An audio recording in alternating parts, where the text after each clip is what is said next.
మీరు అలంకారం చేస్తున్నారు కాబట్టి ఒక్కసారి అందరూ చేతులు చూపించినట్టే ఆయన ఫోటో తీస్తాడు. నేను వ్యక్తి అందరూ క్యాప్స్ ఎక్కువ నా గుర్తుందో ఒకసారి తీసుకున్నారంటే మనం అంతా అమృత దీపంలో ఉన్న కిందకే లెక్క. జగదంబ విశ్వపాలిని మాతాకి హలో అందరూ ఒకసారి చెప్పండి. మంత్రహీనం క్రియాహీనం భక్తిహీనం జగన్మాత యథాశక్తి ఆచరిత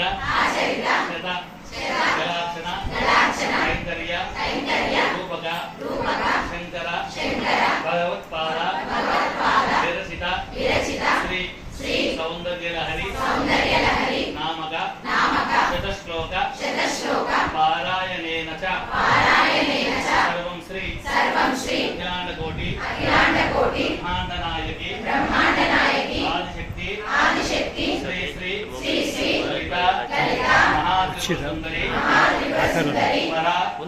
భట్టారిక అంబా దివ్య శరణార అర్పణమస్తు. సర్వం శ్రీ జగదంబ శరణార విద్య అర్పణమస్తు. మొన్న ఒక వాక్యం చెప్పుకుందాం అనుకున్నా మా చెప్పలేదు, కానీ ఒక వాక్యాన్ని ఒకే వాక్యం ముగిస్తాను.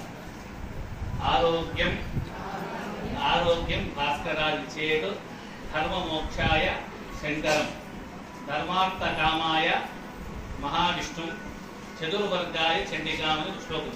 ఆరోగ్యం కావాలంటే సూర్యుని ఒకరిని ఆరాధిస్తే సరిపోతుంది.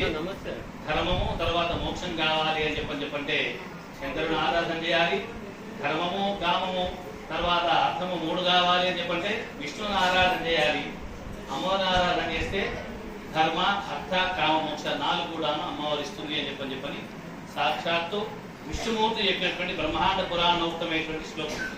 బ్రహ్మాండ పురాణంలో లలితామ్మవారికి ఆవిర్భావం జరిగిన తర్వాత ఇక్కడ చిరగ్నికుండ సంభూత దేవత అని చెప్పినప్పుడు మనుషులు ఒక శ్లోకం చెప్తుంటారు, గణపతుల శ్లోకం చెప్తారు, మా అమ్మ గురించి కుమారస్వామి శ్లోకం చెప్తారు. అట్లా ఒక్కొక్కరు చెప్తున్నప్పుడు అప్పుడు సాక్షాత్ విష్ణుమూర్తి ఈ శ్లోకం ఆ సమయంలో చెప్తారు. నేను చెప్తా అని చెప్పన్నాను, అందరు మర్చిపోయిందేమో గుర్తుపెట్టుకున్నారు. ఏదైనప్పుడు కూడా చెప్తామని చెప్తూ అందరూ కూడా అమ్మవారు అంటే సర్వదేవతలు సమానమే. ఇప్పుడు మా మేడం గారు చెప్పింది ఎవరు, మాధవి మేడం గారు, వారిని ఎప్పుడైతే శాక్త పరిషత్ అని చెప్పని ఈ సహజమైనటువంటి కార్యక్రమం అనుకున్నామో అప్పటి ఇప్పటికి మానసికంగా అనే ఆమెని అధ్యక్షురాలుగా అనుకున్నాను. నిలిచండి మాధవి మేడం గారు.